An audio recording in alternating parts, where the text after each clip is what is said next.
¿Les quedó alguna duda de la clase de ayer que fue de, bueno, muchas cosas, ¿no? Pero más que todo del test de SACS. Si tienen alguna duda de ese test, aprovechen y me van diciendo. Saludos para ti también, Ana, bienvenida. Las clases son muy bonitas, están muy bonitas.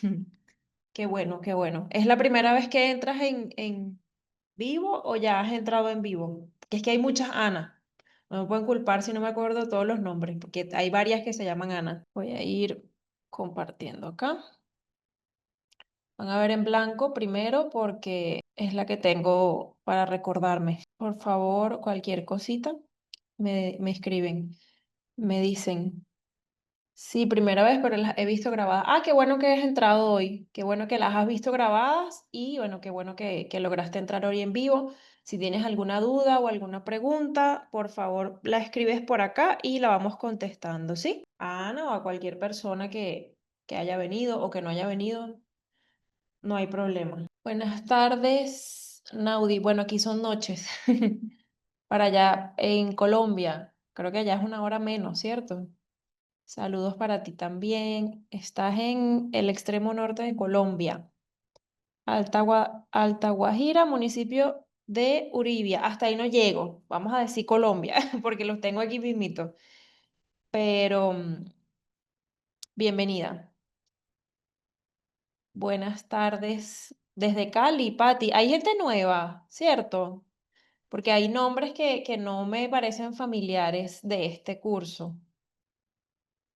Sí, ¿has visto las clases? ¿Has visto las clases de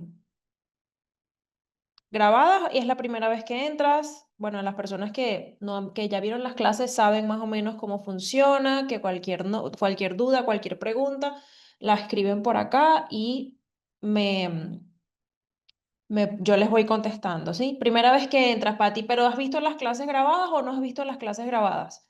Yo les pregunto esto porque si no han visto las clases grabadas, pues les digo que pueden preguntar, o si ya las vieron, como Pati y varias personas me han escrito, de hecho, diciendo que las vieron y bueno, preguntando muchas cosas.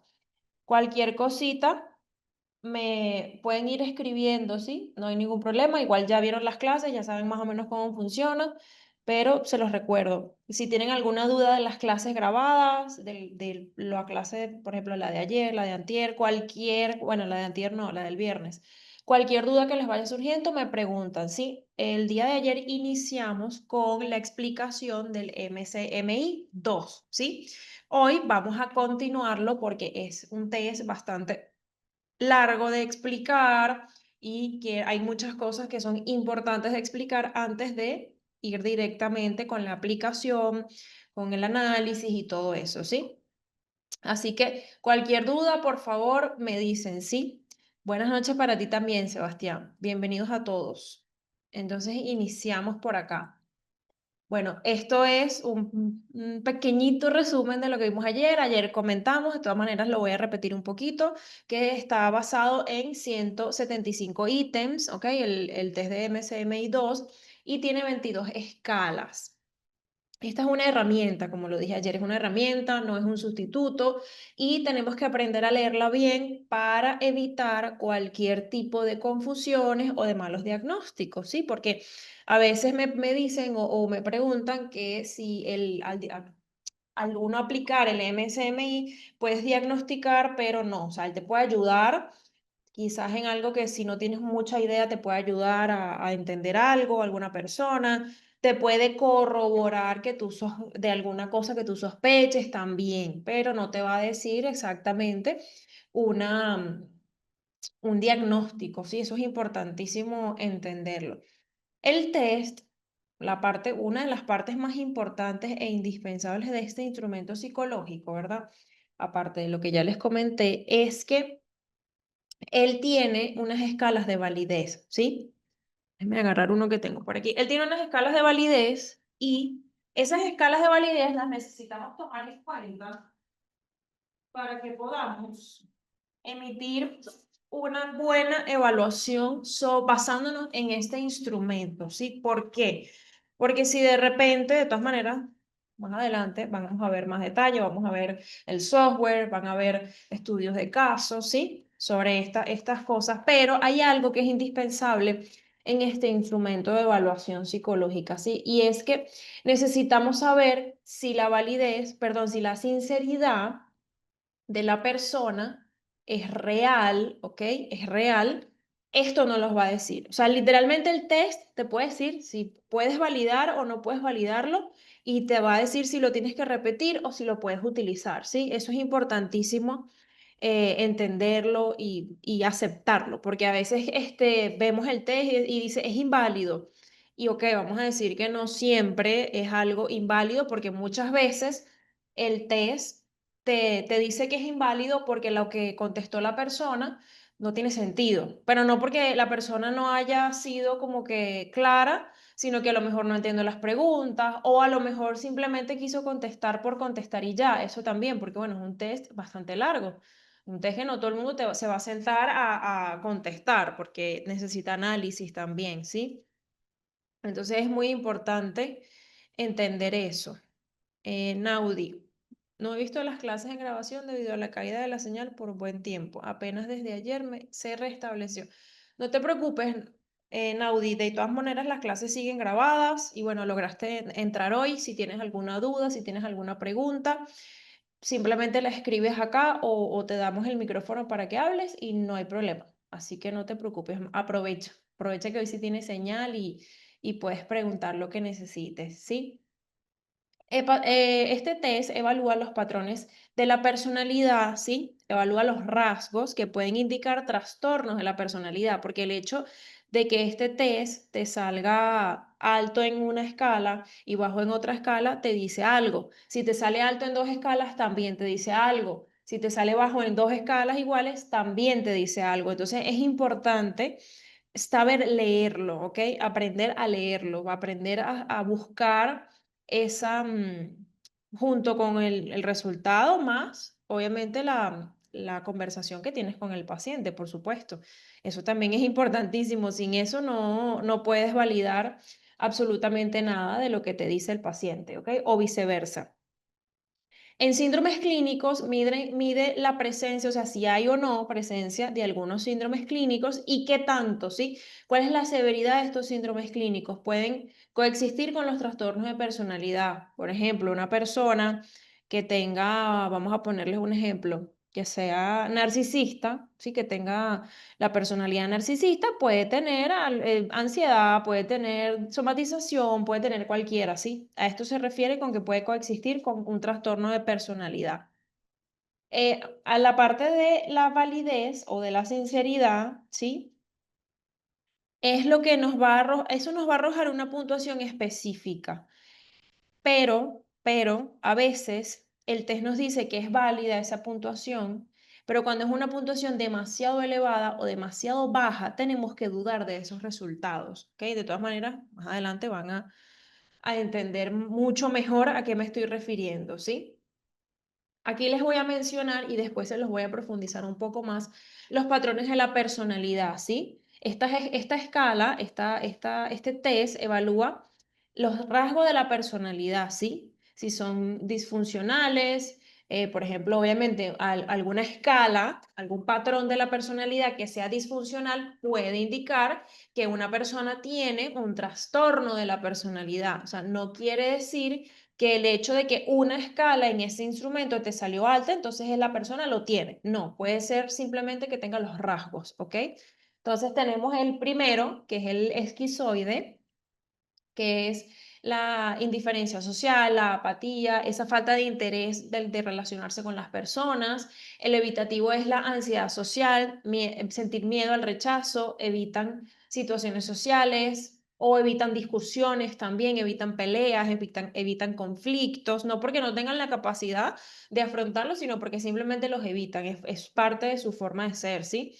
El dependiente es la necesidad de, como acá es un poco, de ambas partes. El dependiente tiene una necesidad de ser atendido, de ser cuidado, le cuesta tomar decisiones, tiene como que ese rasgo de personalidad muy, muy inculcado y a este tipo de personas puede ser que se les vaya puedan coexistir con algún síndrome clínico, porque al final es parte de ese rasgo. El histriónico es las personas que son extremadamente, pero extremadamente excesivamente dramáticos, pero en un nivel, o sea, todo es demasiado bueno o demasiado malo. Es un nivel increíble de buscar atención, algo increíble de verdad. Y el narcisismo, que la mayoría lo conoce, es ese sentimiento de superioridad, no sienten empatía, necesitan que los admiren, de alguna manera necesitan sentirse, necesitan validar ese ego, porque ya en su mente ese ego existe, ya en su mente ellos son lo mejor del mundo. Entonces, a la hora de que las otras personas lo vean como él se ve o como ella se ve, aunque normalmente el narcisismo es más común en hombres, también hay en mujeres. No vayan a creer que solamente es en los hombres, no, o sea, en las mujeres existe, que no es tan común, es verdad, sí, no es tan común, pero existe y es algo que no podemos como que decir, no, bueno, eso es nada más de hombres, no, eso lo tiene todo el mundo, eso no es nada más de hombres o nada más de mujeres, que es más común en hombres que en mujeres, sí, y hay otras cosas, por ejemplo, el trastorno histriónico de la personalidad es más común en mujeres que en hombres, pero no quiere decir que los hombres no lo puedan padecer, ¿sí? Eso también tenemos que tenerlo en cuenta. Acá tenemos el antisocial, que bueno, la gente lo confunde con el asocial. El antisocial es esa persona que no respeta las leyes, las normas, es impulsivo, no tiene remordimiento. Y el asocial es alguien que simplemente no le gusta estar en sociedades, ¿no? O sea, tiene como una batería social bastante limitada. Pero muchas veces al día a día las personas dicen, es que yo soy antisocial. No, no es que eres antisocial, es que eres asocial. Son cosas totalmente diferentes. Porque si eres antisocial, me estás diciendo que, bueno, la robas y haces muchas cosas malas, ¿ok? El agresivo sádico, el patrón clínico de la personalidad del agresivo sádico es, como lo dice la palabra, el sadismo, ¿sí? Disfruta de ese sufrimiento ajeno, es cruel, es agresivo, o sea, no, con comentarios más que todo, no tanto con hechos puede ser, pero es muy, esto se asocia más a la parte verbal, ¿sí? A la parte de la personalidad extremadamente agresiva. El compulsivo, bueno, como lo conocemos mucho, el TOC, que son perfeccionistas, se preocupan demasiado por el orden.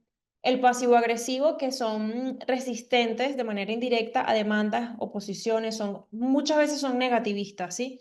Son a veces irónicos también cuando hablan, son bastante irónicos cuando se expresan.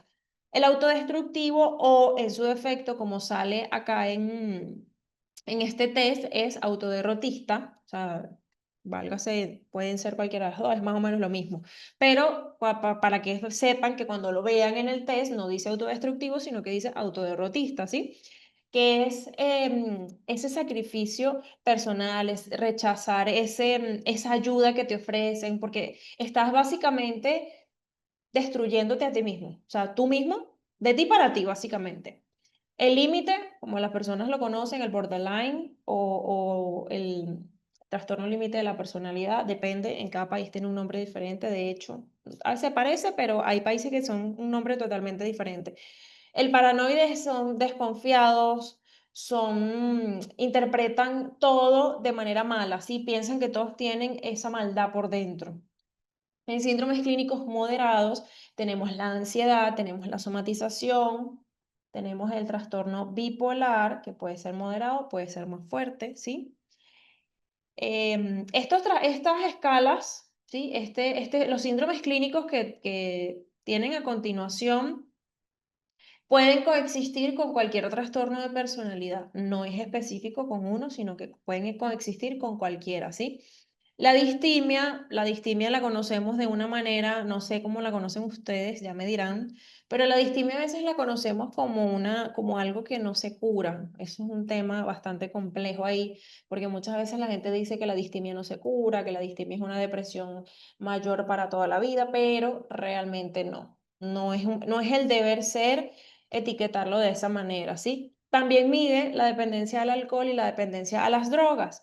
¿Qué pasa? A veces puede ser que no tengas una persona que sea dependiente al alcohol ni a las drogas, pero casualmente cuando le aplicaste la prueba estaba en una etapa en la que bebía mucho, salía mucho, y entonces eso puede salir alterado. Por eso también hay que aprender a leerlo, ¿sí? Em, Acá tenemos como que los síndromes clínicos de moderados a graves, por ejemplo, la dependencia a la nicotina, que viene siendo la dependencia a las drogas, por ejemplo, porque bueno, hay muchos tipos de drogas, ¿sí? Eso es una droga, solo que es legal, ¿no? El estrés postraumático, que es el reexperimentar ese trauma, ¿sí? Y evitarlo de alguna manera. Buenas noches para ti también, Heidi, bienvenida. El trastorno del pensamiento, ideas delirantes, alucinaciones, pensamiento desorganizado, está el de depresión mayor, que bueno, ya eso es otro nivel. Muchas veces te puede salir la distimia elevada y te puede salir la depresión mayor baja, ¿ok? Y ahí es donde la gente dice, bueno, pero esto no tiene, no, sí tiene sentido porque son cosas, vamos a decir que son primas, ¿sí? Se parecen, pero no son lo mismo, ¿ok? Y el desorden, bueno. Acá en el test lo van a leer como desorden delusional, acá puedes leerlo como trastorno delusional, que es creer en cosas falsas y persistentes. Más adelante se los voy a describir mejor, ¿sí? Esta es la primera parte, vamos a ver si, ok. Esta es la primera parte del test. Cuando ustedes ven el test, el resultado final, ¿sí? Cuando ya ustedes vaciaron todas sus preguntas, van a ver el resultado final y les va a salir esta escala de 3, que es sinceridad, deseabilidad social y autodescalificación o en su efecto de evaluación como sale acá, ¿ok? La sinceridad es importante, eso dicta la franqueza de las respuestas del paciente. Este número no debe estar por encima de 522, 540, ya ahí es tan alto que tienes que empezar a dudar, ¿ok? La deseabilidad social puede ser, puede medir la parte de que la persona contestó de manera deseable, es decir, que contestó como se supone que está bien contestar, ¿sí? Puede ser eso. O puede ser alguna otra cosa también, no es nada más eso, puede ser muchas opciones, ¿sí? La autodescalificación o la devaluación mide la tendencia a exacerbar los síntomas. En la autodescalificación, a veces las personas tienden a sacar un número muy elevado porque es como exagerar los síntomas que realmente tienen. Puede ser de una manera simplemente como les digo, como exagerada o una manera de pedir ayuda también. También se puede reflejar de esa manera, ¿sí? El MCMI-2 es una herramienta multiaxial porque evalúa tanto los patrones de la personalidad como los síndromes clínicos, ¿sí? Proporcionando una visión integral del funcionamiento psicopatológico del paciente. No necesariamente le tienes que aplicar el MCMI a todo el mundo. Puedes hacerlo, sí, yo no te digo que no, porque hay gente que le parece interesante aplicarlo, pero no es algo estrictamente necesario, ¿sí? La introducción a todas estas, ay, ya va, que se me fue, ajá, a todos estos patrones clínicos de la personalidad, como ya lo dije, es una herramienta, ¿sí? Te va a ayudar a buscar un diagnóstico, te va a ayudar al paciente, ayudas a ayudar al paciente, porque hay personas que necesitan ver, ¿sí? Hay personas que necesitan ver las cosas, que no basta solo con que se las digas. Entonces, hay personas que te van a pedir que envíes el resultado. Ya eso dependerá de ti y depende de también lo que arroje, depende de lo que la persona, tú lo veas a esa persona y digas, bueno, sí, está bien, se lo voy a mandar, o bueno, mejor no se lo mando. Eso ya es decisión de ustedes, ¿sí? Los patrones clínicos de la personalidad representan estilos característicos de funcionamiento psicológico que se han consolidado y son relativamente estables en el tiempo. Quiere decir que hay patrones de la personalidad que tú puedes tener, ¿verdad? Pero no necesariamente tiene que ser algo muy malo. O sea, tú puedes tener un patrón clínico en un número estable, un número bastante considerable y que sea algo bueno para ti, ¿sí? Que no desarrolles ningún trastorno de la personalidad debido a ese patrón, ¿sí? Entonces, esta presentación explora los diferentes patrones identificados por Milon, por eso es que todo esto que les voy a dar es en base a el MCMI-2 de él, ¿ok? De Milon. ¿Por qué? Porque ya está el 3 y está el 4. Sin embargo, todavía se sigue usando el 2 porque a la gente le gusta más el resultado que ofrece el 2, ¿sí? sus características principales y cómo se manifiestan en el comportamiento. Acá lo tenemos más detallado. El patrón esquizoide, ¿sí? Tenemos que se caracteriza por un profundo desapego social y emocional. Acá les coloqué como unos check, una lista, por decirlo de una manera. No sienten la necesidad de establecer relaciones cercanas, no les importa, ¿sí? No, no es algo que les interesa mucho. Su expresión emocional es muy limitada, parecen fríos, incluso distantes, o sea, parecen desinteresados de una manera demasiado, a veces parecen como egoístas, ¿sí? No disfrutan de las actividades sociales, no les importa tener un círculo de amigos, son indiferentes a las críticas de los demás o a los elogios también de los demás, prefieren actividades solitarias y cultivan intereses individuales. Saben que este patrón de la personalidad puede ser confundido con un TEA, ¿saben? Puede ser confundido con un TEA, porque fíjense todo lo que dice acá, en lo que conseguí, lo que les coloqué. Y cuando ustedes van a las características de un TEA, de una persona con el espectro autista, ellos se caracterizan más es por una falla o por un mal funcionamiento, como lo quieran llamar, en la parte social. Y si se dan cuenta, el patrón esquizoide es parte de esas características, ¿sí? Entonces, a veces la persona simplemente es esquizoide, tiene este rasgo, este patrón de la personalidad y le dicen, no, es que tienes TEA y no tiene nada que ver, son cosas total y completamente diferentes. Pero para eso también está este tipo de test, para ayudarte con las diferencias. A diferencia de las personas con patrón esquizoide, ¿sí? El patrón evitativo es el contrario, ¿sí? Desea esa cercanía social, pero le tiene mucho miedo a rechazar, a ser rechazado, entonces trata como de evitarlo al final, porque como tiene tanto miedo a ese rechazo, al final termina impidiéndose sí mismo desarrollar esa sociabilización, ¿sí? Evitan activamente las interacciones sociales por miedo a la humillación, ¿sí? Esto es algo que se ve muchísimo, son como, se sienten como inadecuados, como que a nivel social no compaginan bien, como que no funcionan bien, ¿sí? Esquizoide no tiene nada que ver con esquizofrenia. Me leíste la mente. Eso lo tengo. De hecho, cuando estaba haciendo las láminas, dije, voy a hacer un cuadro comparativo en evitativo no, esquizoide y esquizofrenia. No recuerdo qué fue lo que le puse, pero era esquizofrenia y otra cosa. Eso se los hice hoy, ese cuadro. Yo dije, lo voy a hacer porque estoy segura que me lo van a preguntar. Así que quédate hasta el final y lo vas a saber. Bueno, hasta el final no, ya ahorita creo que la siguiente o la otra, ya debería estar por ahí el cuadro, que no me acuerdo exactamente el orden, ¿no? Pero ajá, por ahí va.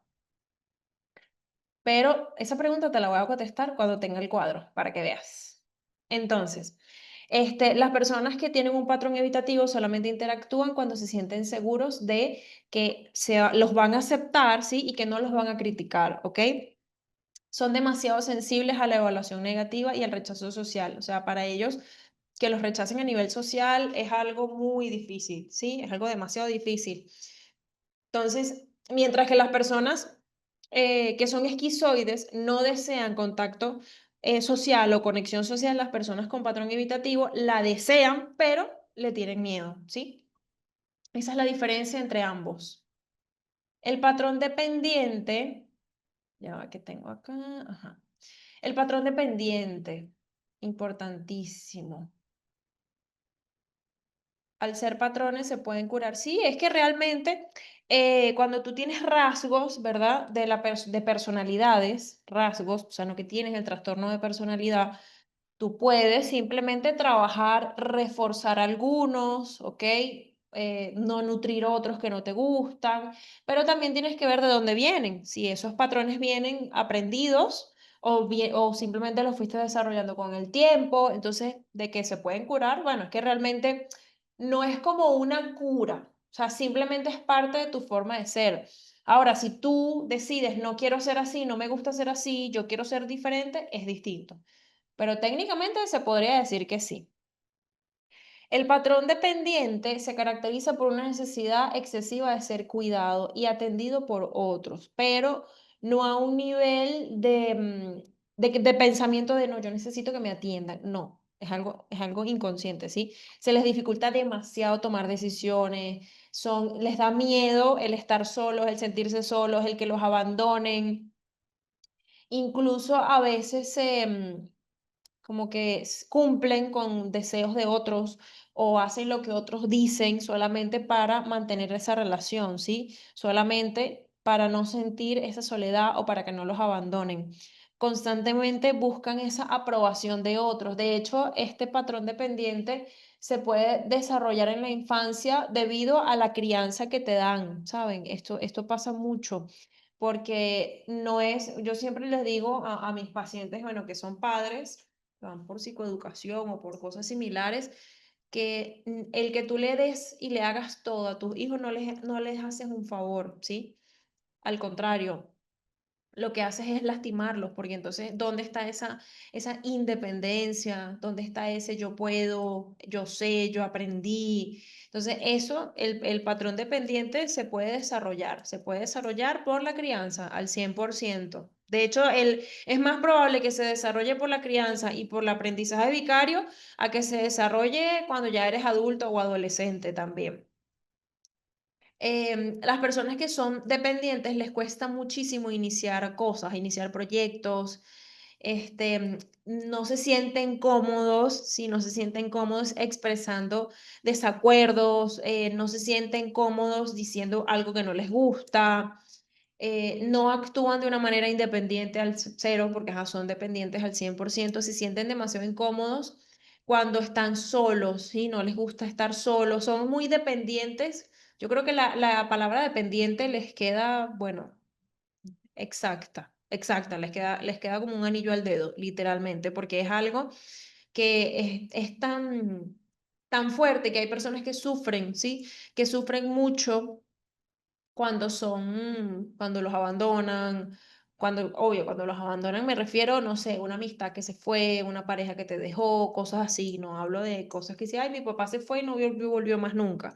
Ya eso es distinto, ¿no? Ya eso entraría quizás como un trauma, pero es bastante fuerte. El patrón histriónico, este es uno de los que más puedes ver sin saber qué es, porque la gente piensa, no, es que tú eres histriónico, es que tú eres introvertido, es que no, es que el patrón histriónico es tan fuerte.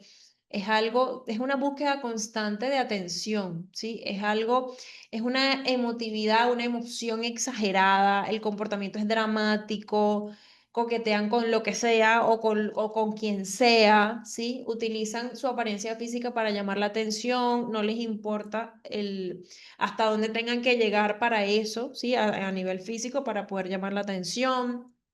Su expresión emocional es superficial y rápidamente cambiante. Se sienten incómodos cuando no son el centro de atención. Fíjense que acá yo les puse como un diagrama, por decir de una manera, que acá dice cambios emocionales rápidos y dramáticos.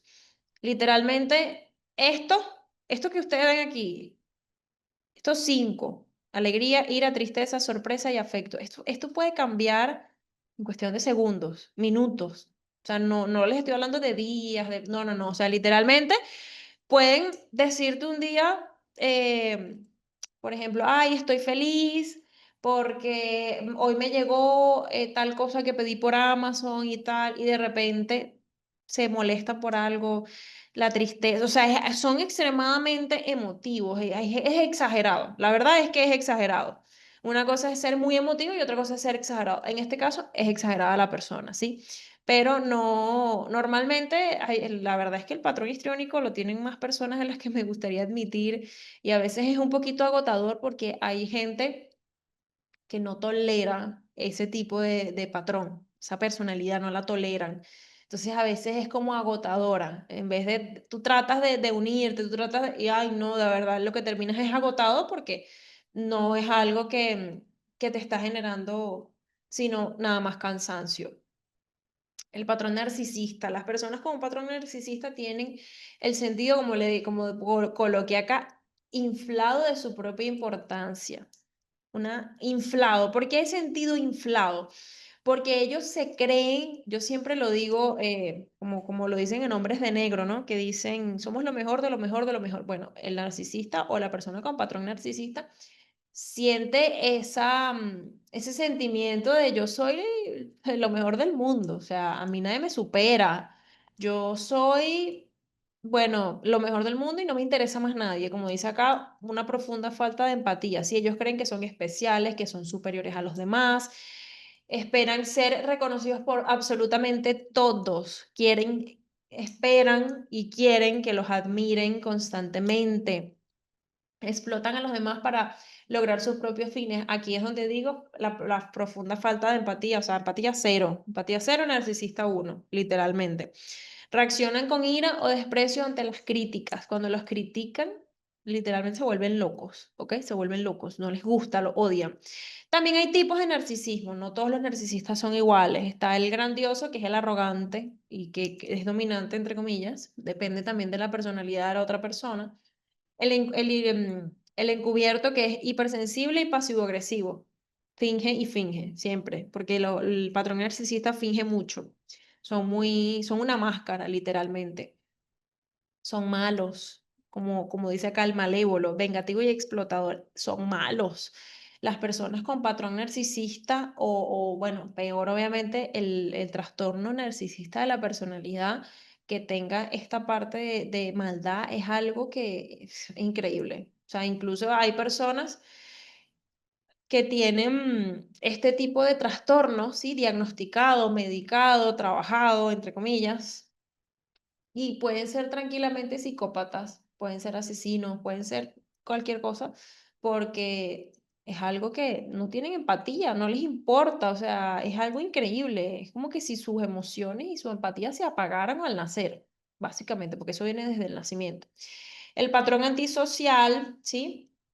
Se caracteriza por un desprecio de las normas sociales y los derechos de los demás. Como les dije ahorita, las personas que son antisociales no son lo mismo que asociales. Una cosa es que a alguien no le guste socializar, no le guste tener amigos, no le guste salir, o sea, su grupo de amigos son limitados, a una persona antisocial. Sí, son cosas total y completamente distintas, son muy, muy diferentes. Incumplen siempre, siempre, siempre, siempre. No les importan las normas sociales, no les importan las normas legales, no les interesa, o sea, no les importa en su mundo, en su cabeza, no les interesa absolutamente nada de eso, no viven para eso, no lo respetan, no, nada, o sea, ni siquiera porque se supone que es socialmente aceptado, ¿ok? Nada, no les interesa. No tienen remordimiento, cero. Remordimiento por las cosas que hacen y por lo que dicen y por las consecuencias es cero. No sienten absolutamente nada de eso. Son impulsivos, son irresponsables en todo, en decisiones, en acciones, en todo, en todo. O sea, es algo literalmente un patrón extremadamente inestable, ¿sí?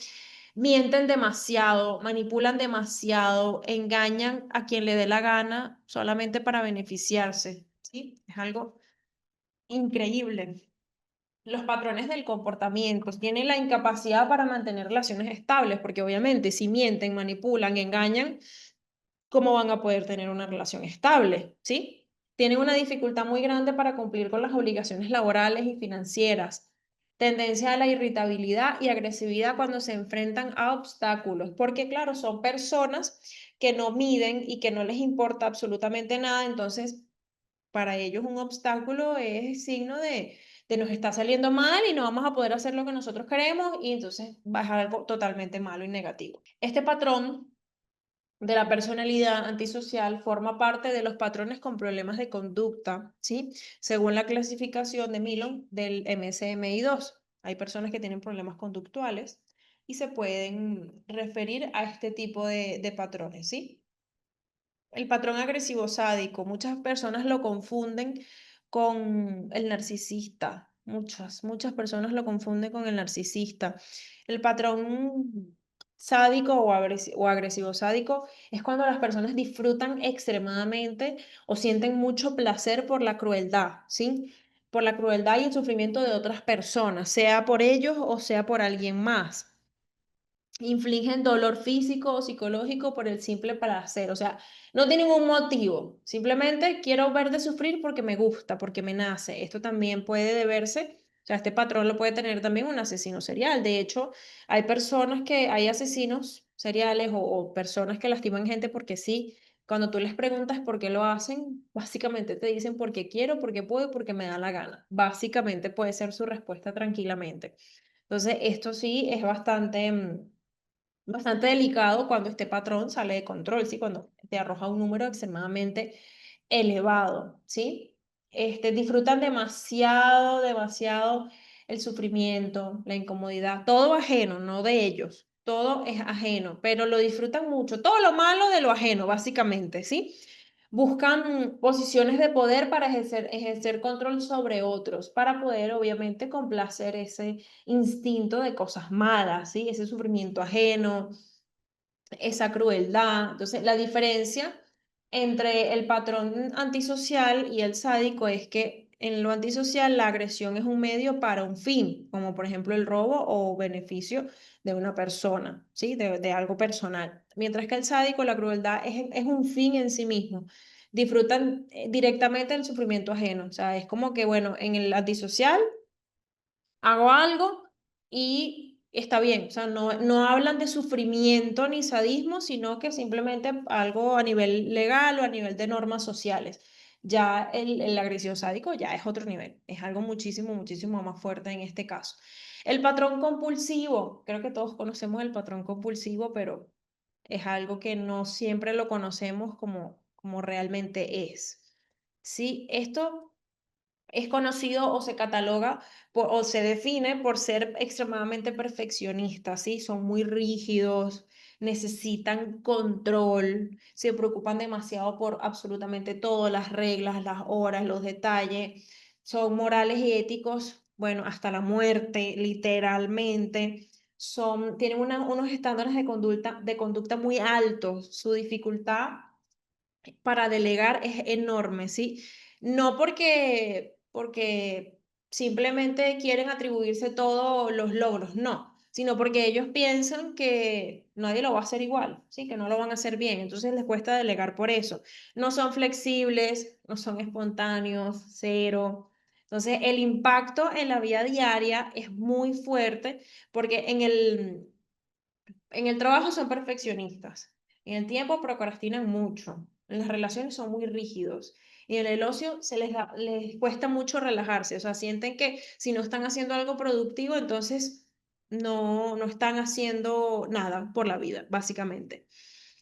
En este caso, el patrón compulsivo es parte de los patrones del funcionamiento interior según la clasificación de Milo, ¿sí? O sea, cada parte tiene como que su ubicación, su sitio.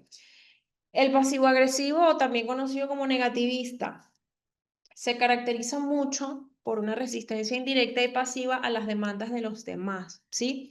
Es como que soy tranquilo, pero no me gusta que me mandes, ¿sí? Procrastinan mucho, se retrasan a propósito en tareas que les piden porque no les gusta eso, ¿sí? No les gusta que los manden, olviden intencionalmente compromisos u obligaciones, olviden entre comillas porque no los olvidan, simplemente no van y ya, porque sí, porque les da la gana. Expresan resentimiento y hostilidad de forma encubierta, disfrazan las frases con alguna frase, por ejemplo, cuando alguien te dice o te pregunta algo que es obvio y tú respondes como que en vez de contestar sí o no, vamos a ponerles un ejemplo, sales de la ducha y estás todo mojado con el paño y todo, y alguien te pregunta, ¿te bañaste? Y en vez de responder sí, la persona te dice no, que estaba en la piscina, ¿no ves? O sea, eso es una respuesta pasivo-agresiva. ¿Qué pasa? Esto también es importante mencionarlo, que hay partes del mundo, ¿sí? Hay países en donde esta respuesta es cotidiana, ¿sí? Es simplemente parte del día a día, no tiene nada que ver con un patrón como tal de la personalidad. Esto también es importante mencionarlo porque, como les dije ayer, cuando los test tienen traducciones, ¿sí? Es importante saber si la traducción que estamos utilizando es la correcta, ¿sí? Muchas veces se quejan, las personas con pasivos agresivos se quejan demasiado de, entre comillas, su mala suerte. Es algo que siempre se están quejando. Yo no sé por qué, pero es algo, yo digo que no sé por qué, porque no existe como una explicación científica para que yo te diga, bueno, es que es esto, esto, esto. No, simplemente se quejan y ya. Viven de eso, básicamente. Sus comportamientos típicos son resistencia silenciosa, obstaculización sutil, sarcasmo encubierto, como se los acabo de dar el ejemplo, son muy sarcásticos. La ineficiencia intencional, porque no les gusta que les den órdenes, que los manden, se victimizan cuando digo que se quejan mucho. Y críticas indirectas, no son para ellos, sino para los otros. El patrón autodestructivo es muy, muy, muy personal, ¿sí? Es algo se conoce también como masoquismo o masoquista porque se sabotean mucho, se evitan las cosas con éxito, se sienten más cómodos en las relaciones que son malas, sí, que los pueden perjudicar, rechazan ayudas, las oportunidades positivas para ellos no existen en su mente, atraen situaciones que les causan mucho sufrimiento. Es algo que literalmente es como que si la persona permite o busca el dolor, ¿sí? El rechazo, el sufrimiento. Es como una forma de castigo para sentir como que si tienen que pagar por algo, ¿sí? De hecho, el patrón autodestructivo se puede ligar a ciertos rasgos, perdón, a ciertos trastornos de personalidad, eso también. Aquí tenemos como un ciclo de autodestrucción, un ciclo, porque no siempre es así, pero puede ser así, más común, ¿sí? Que vienen de la baja autoestima, rechazo de lo positivo, búsqueda de sufrimiento y confirmación de creencias. Porque a veces este tipo de personas que tienen este patrón autodestructivo les pasan cosas, ¿sí? Y es como, viste, yo sabía que esto me iba a pasar porque yo me lo merezco, porque yo merezco sufrir X. Entonces cuando vas a ver es que mira, ¿cómo no te va a pasar eso si literalmente pusiste todas las cartas para que eso te sucediera? Entonces ahí es como que, o sea, tú mismo actuaste en tu propia contra sin darte cuenta a nivel inconsciente. Hasta los momentos tienen alguna duda, aparte de la que le tengo a Sebastián aquí, que ya te la voy a contestar. ¿Tienen alguna duda? No te la he contestado porque tengo el cuadro, entonces te voy a mostrar el cuadro y ya te la contesto de una vez. Si tienen alguna duda, por favor me van diciendo, ¿sí? Ahorita viene la respuesta de Sebastián, ya me acordé, es entre esquizotípico y esquizofrenia. A ver, vamos con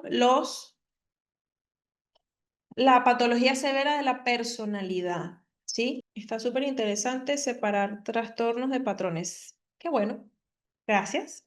Yo lo quise hacer así porque no es lo mismo, ¿sí?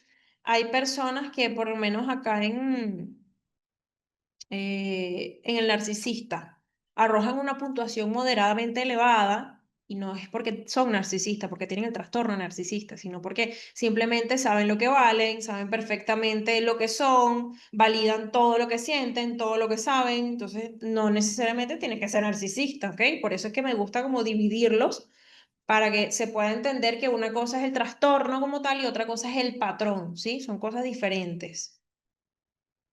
Ahora venimos con la patología severa de la personalidad, ¿sí? Los patrones son tan comunes y uno conoce mínimo a alguien con alguno. Sí, uno o muchos también. El software que nos dará será a través de un enlace.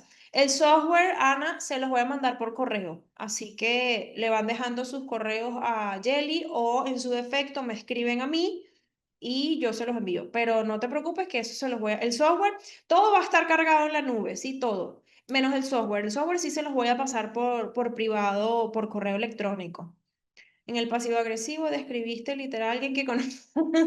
Suele suceder, Sebastián, suele suceder mucho que hay personas que no tenemos ni la menor idea, pero cuando empiezas a estudiar estas cosas dices, uy, conozco unos cuantos. O a uno mismo también, empezamos a tildarnos a nosotros mismos. A la orden, Ana. Escríbele a Jelly de una vez para que ella te tenga ahí guardadita y bueno, cuando llegue la hora de enviarles el software, pues ya tengamos la lista hecha, ¿sí? Y yo los mande todos juntos.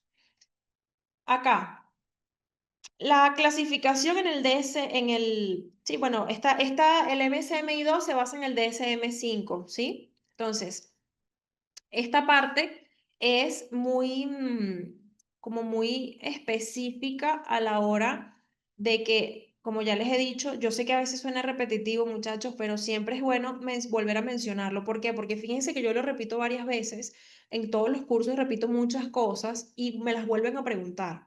Entonces, imagínense ustedes si no las repitiera, ¿cuántas veces me la preguntarían todas las personas? ¿Sí?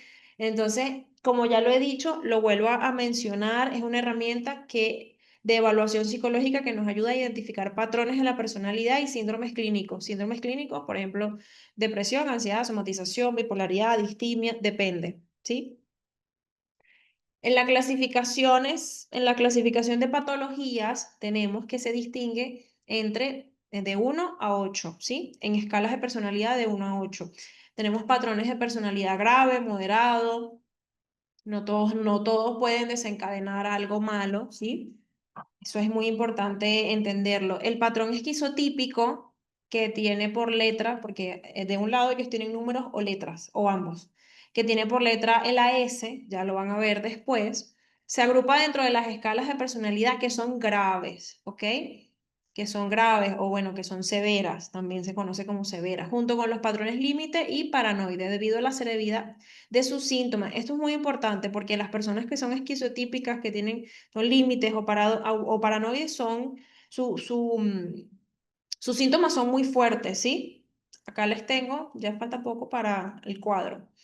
La personalidad esquizotípica, ¿sí? Se caracteriza mucho por la excentricidad del pensamiento y el comportamiento. Se marca mucho el malestar en las relaciones interpersonales, en las creencias extrañas y pensamiento mágico, como por ejemplo pueden tener creencias inusuales como que, no sé, tienen poderes o que los sucesos del día a día de la cotidianidad tienen un significado oculto, mágico, por eso se dice mágico. Sí, de hecho está también el mágico religioso, que bueno, está que si eres religioso y tienes un pensamiento mágico, imagínense ustedes la creatividad que puede salir de ahí, ¿sí?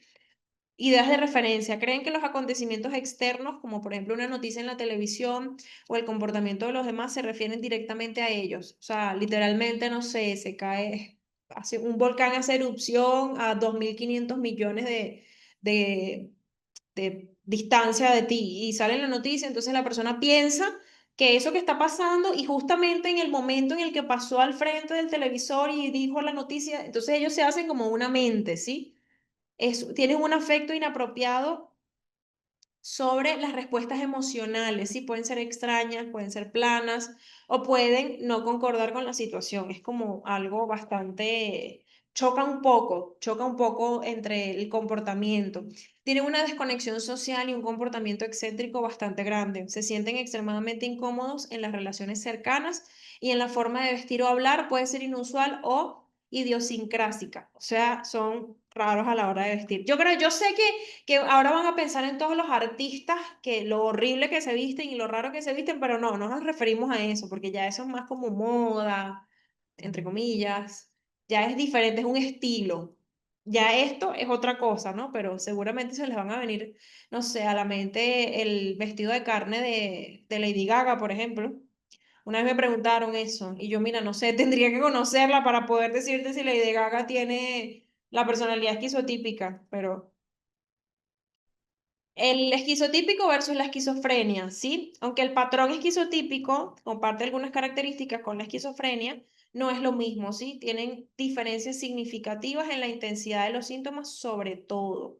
Acá tengo un cuadro, que es el cuadro que les dije hace ratico. La gente que es muy creyente en algo o es supersticioso entra ahí. Puede ser. No entra como que yo te diga, si eres creyente o eres muy supersticioso, tú eres esquizotípico. No necesariamente, pero sí es una parte importante de eso. Por eso digo, el pensamiento mágico religioso puede venir de este patrón de la personalidad, total y completamente, puede venir al 100%. Acá respondo tu pregunta, Sebastián. Respondo tu pregunta de que, aquí lo tengo, de que el esquizoide no tiene nada que ver con la esquizofrenia, ¿correcto? Aquí no te digo el trastorno esquizotípico de la personalidad o en su defecto. Sí, ok. Entonces, en la naturaleza del trastorno, sí, tenemos. Yo traté de hacérselo lo más largo posible para que podamos ver bastantes diferencias, ¿ok? Entre uno y el otro. En la naturaleza del trastorno, en la esquizofrenia es un trastorno psicótico grave, ¿sí? Eso se medica. No hay para dónde agarrar. Tú no puedes tratar de ayudar o de, mediante terapia a una persona con esquizofrenia, ¿ok? Lamentablemente, no se puede. O sea, se puede intentar si tú quieres, pero no es algo que se vaya a poder, lamentablemente, porque es algo crónico, sí, es algo grave, es algo que afecta muchísimo y sin medicación hay personas que ni siquiera funcionan bien. Eso es muy importante entenderlo. Ya voy a leer aquí el mensajito. Y las personas que muchos sueñan si ven televisión tienen algún trastorno. Ya va. Las personas que sueñan mucho si ven televisión, ¿te refieres? Que tienen muchos sueños cuando ven televisión. No sé si lo entendí bien. Si me podías explicar un poquito la pregunta para respondértela bien, pero no sé si te refieres a eso o qué. Ok, las personas que sueñan mucho si ven televisión. Mira, los sueños es algo bastante amplio porque los sueños pueden estar ligados a las vivencias del día a día, pueden estar ligados a lo que tú ves en la televisión, a lo que tú ves en el teléfono, pueden estar ligados también a sucedido que de repente por medio de los sueños empiezas a traer recuerdos inconscientes muy feos o muy buenos también, que no tienes ni la menor idea de que son recuerdos, sino que para ti son sueños, ¿ok? Pero técnicamente no sería un trastorno, o sea, no tendría nada que ver con un trastorno, a menos que tengas, creo que es en el DSM-5 si mal no recuerdo, que está la parte de las pesadillas, cuando la gente tiene muchas pesadillas, eso puede ser, puede tener comorbilidad con alguna, por ejemplo, con algún TPT y alguna de esas cosas. Sí podría ser, a raíz de vivencias, porque es como una manera del trauma de revivirlo, ¿sí? No nada más en el consciente, sino del inconsciente. No sé si me expliqué. Sí, como terror nocturno, algo así, algo así. De hecho, hay personas que le tienen miedo a la oscuridad, no pueden dormir con la luz apagada, no pueden. O sea, es una cosa increíble y eso pasa mucho. A mí me pasó lo de la parálisis del sueño, fue muy feo. La parálisis del sueño es muy curiosa porque hay personas que han dicho, o bueno, se ha estudiado, que puede ser algo somático también, o bueno, en este caso psicosomático. A la orden, Ana. Si te me expliqué bien, me dices, si te quedó alguna duda, me vuelves a preguntar y te busco la manera de explicarte distinto, ¿sí? En cambio, en el trastorno esquizotípico de la personalidad, se podría decir que es un trastorno de la personalidad que es raro o excéntrico. O sea, no todo el mundo puede tener, o sea, no todo el mundo tiene un trastorno esquizotípico. O sea, no es algo muy, muy común, ¿sí? La gravedad de los síntomas en la esquizofrenia, sí, son síntomas psicóticos agudos y evidentes. Son delirios, alucinaciones en el lenguaje, en el comportamiento desorganizado. Es algo extremadamente no, o notorio, obvio. Tú te das cuenta apenas empiezas a hablar con el paciente, ¿sí? En cambio, en el trastorno esquizotípico, los síntomas son atenuados o subclínicos, no hay psicosis franca, ¿ok? Una vez me tocó atender a una adolescente, creo que tendría en ese momento como 14 años, más o menos, y ella ya estaba diagnosticada con esquizofrenia, ya estaba súper diagnosticada. Todo claro, qué bueno, Ana, perfecto, a la orden. Esta muchacha, yo no sabía que tenía el diagnóstico, pero yo la veía. Y veía todo su lenguaje, lo que te decía, el comportamiento desorganizado. Y yo decía, yo pensaba, porque claro, en ese momento estaba yo en pasantías, eso fue hace un par de años, estaba yo en pasantías y yo decía, esta muchacha tiene algo, pero yo no lo encajaba, o sea, mi mente no me encajaba con qué. Y yo decía, es que me da así como, yo dije, bueno, psicosis, pues claro, la vi 2 o 3 veces nada más, que era algo muy, ella era muy recurrente donde yo hacía las pasantías, pero no porque iba a consulta, sino por otras cosas. Y era algo que tú decías, ok, ¿será que tiene una psicosis? ¿Será que tiene algún trastorno de la personalidad? ¿Pero cuál? Hasta que yo empecé a pensar y dije, ¿será que tiene esquizofrenia? Pero es que me parecía tan joven que yo misma, yo decía, no, pero es que como yo tan joven, eso no tiene edad, ¿saben? La esquizofrenia no tiene edad, pero a veces uno dice, oye, qué mal que alguien tan joven tenga que pasar por esto, ¿saben? Y es algo que te da escalofrío, se los voy a confesar, te da escalofríos como te ven, como te hablan. Es algo que de verdad tú dices, esto es, sientes como que si es, no sé si alguien acá ha experimentado o ha tratado con alguna persona que tenga esquizofrenia, no tengo idea. Ya me dicen ustedes si alguien acá ha tratado o ha visto a alguien con esquizofrenia, pero les puedo asegurar que se te eriza la piel, ¿sí? O sea, es algo que tú dices, wow, o sea, sientes como que si hay maldad dentro de esa persona, es como, sientes como que si hay algo más dentro de esa persona que no tiene nada que ver con lo que tú estás viendo, es una cosa muy horrible. Claro, no todos, hay personas que tienen esquizofrenia que se medican y están bastante bien, entre comillas, bastante bien, porque tampoco es muy fácil el tratamiento ni el proceso. Pero yo les puedo decir que me ha tocado mucho, ¿no? Pero ella era algo que se reía, ella te decía algo que obviamente no era cierto. Y ella se reía con una maldad. Era tipo una película de terror. O sea, una cosa de verdad increíble. Yo creo que si ustedes hablan con ella de noche, no duermen. Porque es una cosa sorprendente lo que tú ves y lo que tú sientes con este tipo de patologías. No sé si alguien acá lo ha visto, si lo han visto, me dicen. Y si no lo han visto, pues también me dicen. Pero es algo bastante fuerte. Por eso es que yo a veces las personas me dicen que quieren ser psicólogos clínicos para trabajar en la parte de psiquiatría. Y yo les digo, piénsenselo bien, porque la parte de psiquiatría es algo, es tan delicada y si no estás muy bien mentalmente, wow, te pega mucho, de verdad. Se lo digo porque he visto personas que entran y salen a cada rato, hay cargos de psicólogos en la parte de psiquiatría, de los hospitales psiquiátricos, y a cada ratico los psicólogos entran y salen, o sea, renuncia uno, entra otro, después otra vez renuncia a otro, porque es algo muy fuerte, ¿sí? No es algo que tú puedas, y literalmente simplemente llega un punto en el que te convences que ahí dentro de esa cabeza o dentro de ese cuerpo no hay alguien realmente, sino que simplemente tienes que trabajarlo como que si fuera algo, porque si no trabajas como que si fuera algo, te consume. Yo sé que suena como bastante falta de empatía, pero es que es verdad, ahí no hay una persona empática, ahí no hay una persona con la que te puedes ir a tomar un café, no. O sea, yo les hablo de que ahí hay mucha maldad y también mucha falta de entendimiento, porque eso también es bastante fuerte para la persona y para los familiares cuando están conscientes las personas, ¿sí?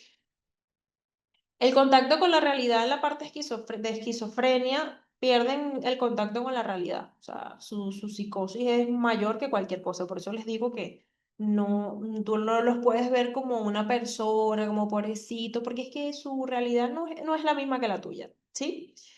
En el trastorno esquizotípico, las personas mantienen el contacto con la realidad, ¿sí? Aunque a veces tienen distorsiones perceptivas o cognitivas, pero pueden mantener ese contacto con la realidad, ¿ok? En los síntomas positivos, en la esquizofrenia tenemos que los delirios y las alucinaciones son bien definidos y persistentes, son centrales para el diagnóstico. De hecho, ustedes le aplican, una vez apliqué un Bartek a un niño, un Bartek de 8 campos, a un niño que edad tendría 8 años o 10 años por ahí. Era un niño, no era un adolescente. Pónganse ustedes menos de 10 años o máximo 10 años. Y esta persona agarró y me dibujó en toda la hoja. Saben que el Bartek tiene los 8 campos y abajo tiene unas líneas y otras No, no, él dibujó toda la hoja. En toda la hoja. Y la explicación fue algo, delirio, alucinación, o sea, psicosis, todo junto. Una cosa que tú dices, ¿qué?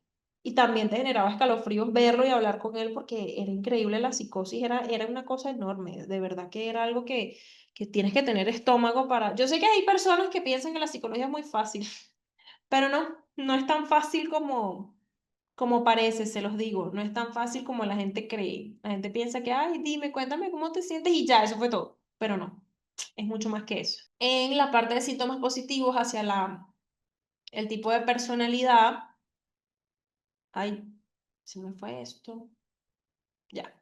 Ajá, entre los síntomas positivos hacia el trastorno esquizotípico de la personalidad tenemos que son pensamientos inusuales, como se los comenté ahorita, creencias extrañas, pensamiento mágico, sí, pero no llegan a la parte de delirios ni de alucinaciones. No es lo mismo una creencia extraña o un pensamiento mágico que un delirio y una alucinación. Son diferentes, ¿sí?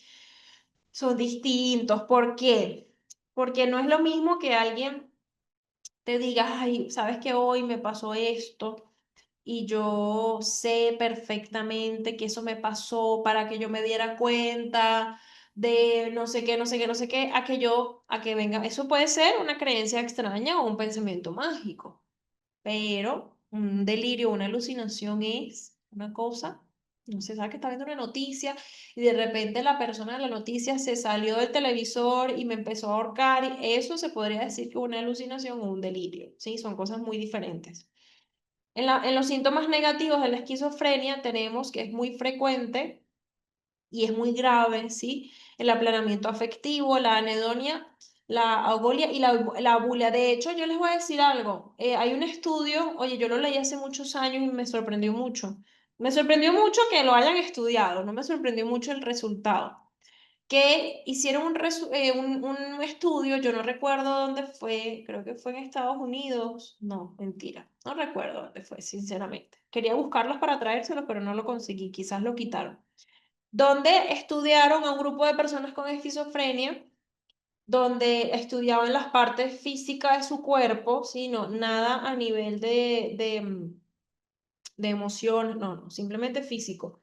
Y llegaron a una conclusión de que como las personas con esquizofrenia pueden tener un aplanamiento afectivo extremadamente grande, simplemente están siempre, siempre así como serios, sin ninguna emoción, nada, literalmente podían tener 60 70 años y no tenían líneas de expresión facial, no tenían, porque el aplanamiento afectivo era tan grande que no tenían ningún tipo de expresión facial, o sea, arrugas cero, esquizofrenia uno, increíble. Yo me quedé loca con el estudio porque yo dije, ¿cómo estudiaron esto? O sea, increíble que hayan estudiado esto. Pero es que es verdad, es muy cierto, porque una persona que tiene aplanamiento afectivo no siente nada, no ve nada, no reacciona de ninguna manera. Entonces, al final, es normal que la persona pues no tenga ningún tipo de líneas de expresión. En la parte de síntomas negativos del trastorno esquizotípico, sí tenemos a que pueden presentarse, pero son menos severos que la esquizofrenia, ¿sí? O sea, puede tener un aplanamiento físico sin problema, pero no tan fuerte como una persona que tiene esquizofrenia, ¿sí? El funcionamiento social y laboral en la parte de esquizofrenia tenemos que Mm, es un deterioro funcional significativo y marcado que a menudo afecta gravemente la vida diaria. Muchas veces las personas con esquizofrenia no pueden tener un entorno laboral y social estable. Ni siquiera pueden tenerlo, porque es que no, su capacidad no les da, lamentablemente. Lamentablemente su trastorno no les da para poder tener ese funcionamiento. Es muy triste, porque al final no es algo que ellos no deciden, simplemente les tocó y ya, lamentablemente. En el funcionamiento social y laboral, en el trastorno esquizotípico, tenemos que tienen una dificultad interpersonal y social, que son crónicas, sí, que realmente o sea, sus relaciones son limitadas y normalmente sospechan de la otra persona, pero no es que no puedan, sino que se les hace bastante complicado. Pero lo pueden desarrollar con el tiempo, sí, se puede, no es algo que no se pueda. El curso del trastorno. En la esquizofrenia es un trastorno episódico o crónico que puede requerir hospitalización. Efectivamente, hay personas con esquizofrenia que pasan más tiempo hospitalizadas que fuera, ¿sí? El trastorno esquizotípico de la personalidad, tenemos que es un patrón más estable, ¿sí? Es crónico de rasgos de personalidad que comienzan en la adultez temprana. Esta es otra. La esquizofrenia puede empezar en la adolescencia, también puede empezar en la niñez, sí, claro que sí, pero es más común en la adolescencia. De hecho, hay pacientes que llegan a consulta por un rasgo psicótico y realmente, por ejemplo, lo primero que te puede decir el psiquiatra, te dice, no, es que eso es que está iniciando en la personalidad esquizofrénica. Y ahí es donde tú tienes que hacer ese diagnóstico diferencial. ¿Es esquizofrenia o es simplemente un, como por decir, un episodio psicótico, ¿sí? Pueden ser cualquiera de las dos, no puede ser, no necesariamente una persona con un trastorno de esquizofrenia necesita tener siempre una psicosis activa, ¿ok? Pero sí muchas veces sucede que hay personas, ¿ok? Que tienen estos episodios psicóticos y son confundidos con esquizofrenia. Muchas veces. Por eso es tan importante el diagnóstico diferencial. Por eso es tan importante ese diagnóstico diferencial, porque imagínense ustedes una persona que no tiene esquizofrenia con un trastorno de esquizofrenia. Eso es algo horrible. Ese tratamiento es horrible, imagínense ustedes. Y acá tenemos, por último, del cuadro, el riesgo de transición. El trastorno esquizotípico se considera a menudo parte del espectro de la esquizofrenia. Parte del espectro, no es lo mismo, ¿sí? Un pequeño porcentaje de personas con este trastorno puede desarrollar esquizofrenia con el tiempo, pero la mayoría no lo hace. Quiere decir que si tienes el trastorno esquizotípico de la personalidad, puedes desarrollar esquizofrenia en algún punto de tu vida, pero no es un requisito base, o sea, no porque tú tengas el trastorno esquizotípico, tú vas a tener esquizofrenia, ¿ok? No es lo mismo. Una puede desencadenar la otra, sí, pero no porque lo tengas lo vas a desencadenar. Por ejemplo, las personas que tienen herencia biológica de algún trastorno como de bipolaridad, como trastorno límite de la personalidad o esquizofrenia incluso, puede ser que nunca lo lleguen a desarrollar porque crezcan en un ambiente muy sano, ¿sí? Y quizás nunca lo lleguen a desarrollar por eso, pero eso está como ahí calladito en el interior de la persona, ¿sí?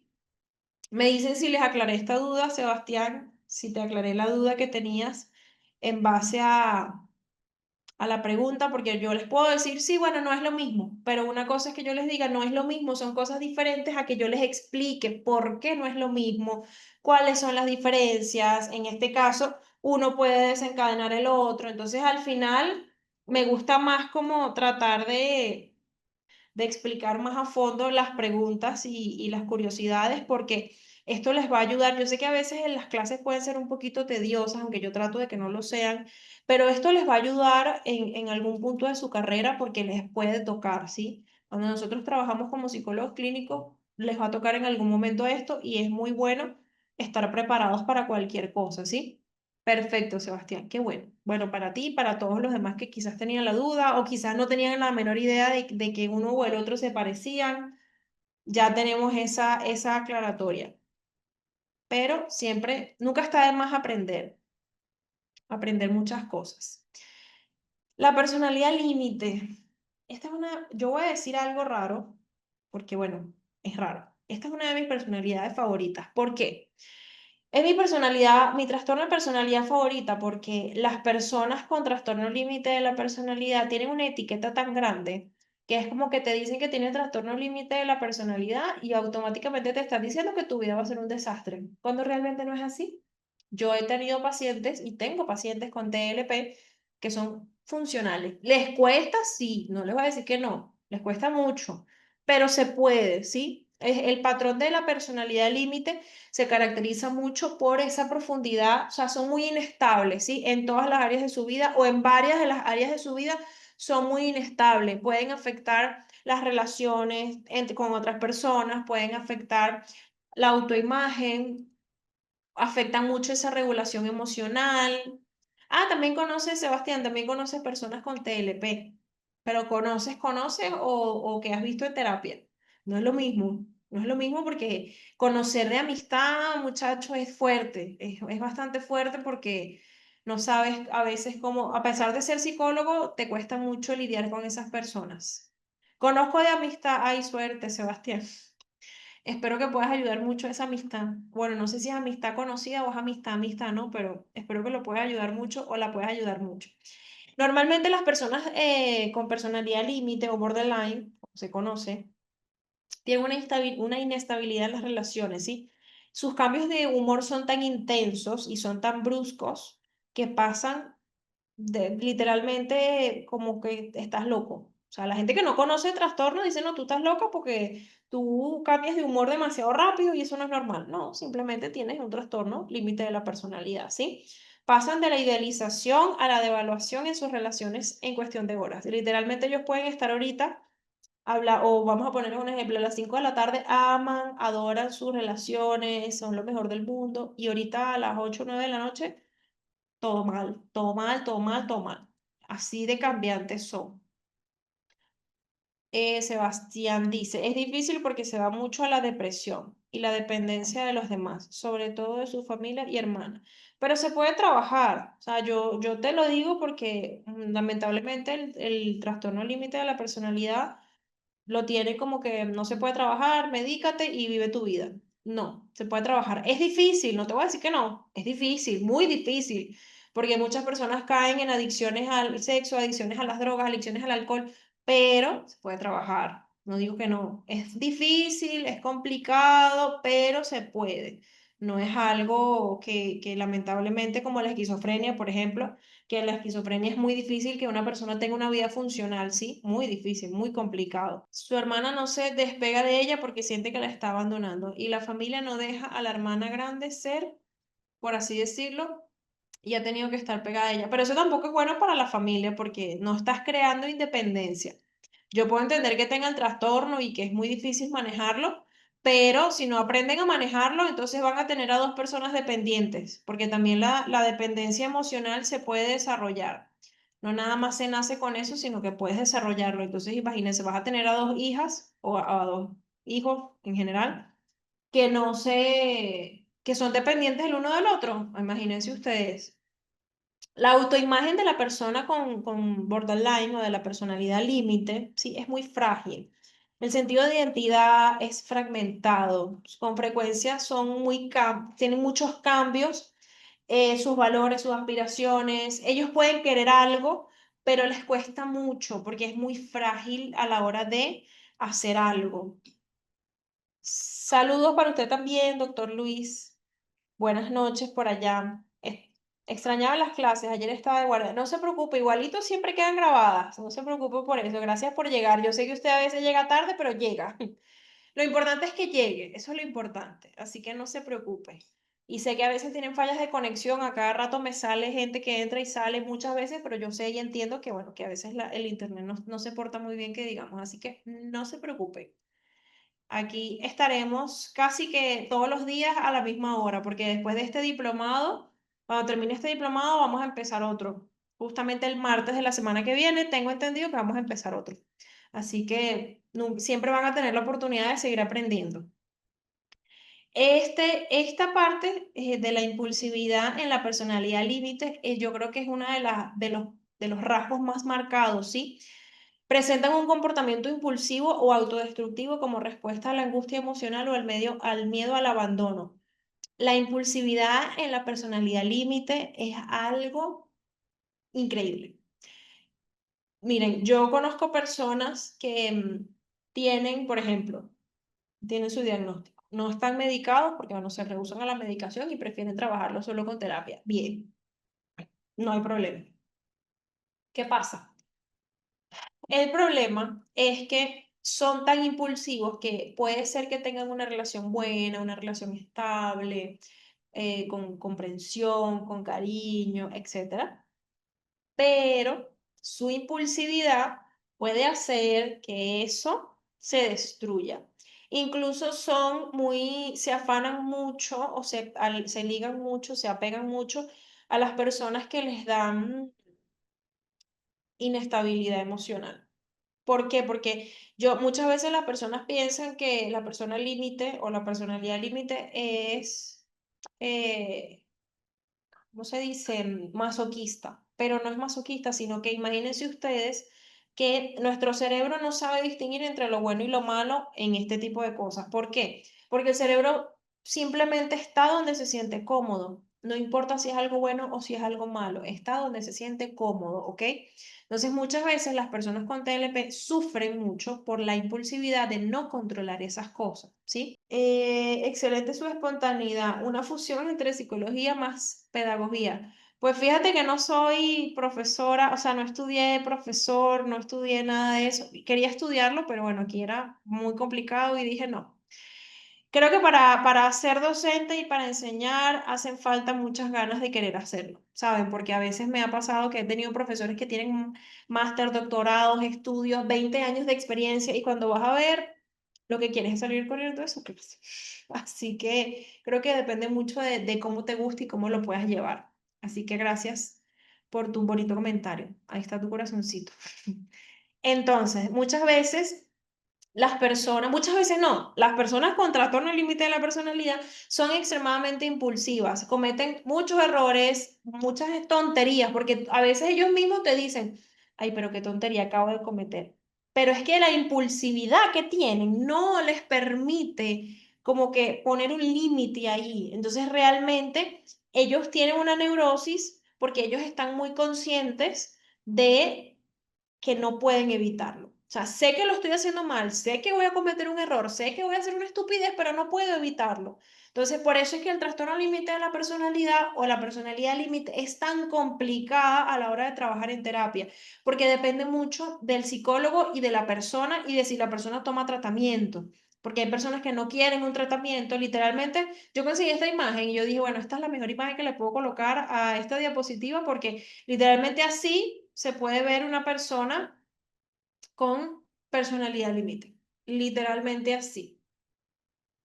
Acá tenemos otra escala, como es algo tan largo, para ver, ok, aquí viene la siguiente. Como es algo tan largo, hay que ponerle dos láminas. El límite, ¿sí? La personalidad límite. Son muy inestables y el miedo al abandono es excesivo. Cuando yo les digo excesivo, es que ellos pueden cometer cosas ilegales solamente para que no los abandonen. Por eso es excesivo, ¿sí? Las personas que tienen el patrón de la personalidad límite, patrón, no necesariamente el trastorno como tal, ¿sí? Sino el patrón, pueden tener un miedo al abandono extremadamente grande, ¿sí? Es tan intenso, sea real o no, porque a veces tú dices, bueno, sí, se puede justificar que la persona con este trastorno o que tengas este patrón límite se puede entender, pero muchas veces las personas es imaginario, ¿sí? A veces ese miedo al abandono es imaginario, no tienes un motivo para tenerlo, es total y completamente irracional, ¿sí? Pero domina al 100% tus pensamientos y tus comportamientos. O sea, no tienes por qué tenerlo, pero lo tienes. Y eso te domina, ¿ok? Al 100%. Entonces, en los comportamientos impulsivos, aparte de este miedo que tienen las personas con el patrón límite, te puede llevar a esos comportamientos autodestructivos, porque lo impulsivo no es nada más a hacer algo malo, ¿sí? O hacer las cosas mal o a cometer errores, no. Hablo de autodestructivos intentos de autólisis, ¿ok? Conductas de riesgo para evitar que que la otra parte te abandone. Ahí es cuando les digo que las personas con este tipo de patrón cometen locuras y cosas ilegales solamente para que no los abandonen. Así sea algo que no tiene nada que ver, porque a veces su imaginación les dice, si no haces esto, te van a abandonar, cuando realmente no es así, ¿saben? Cuando realmente no funciona de esa manera o no va a pasar eso, ¿sí? Su inestabilidad emocional es debido a que ellos presentan cambios de humor muy intensos y muy rápidos. Su dificultad para regular las emociones y mantener un estado de ánimo estable es demasiado grande.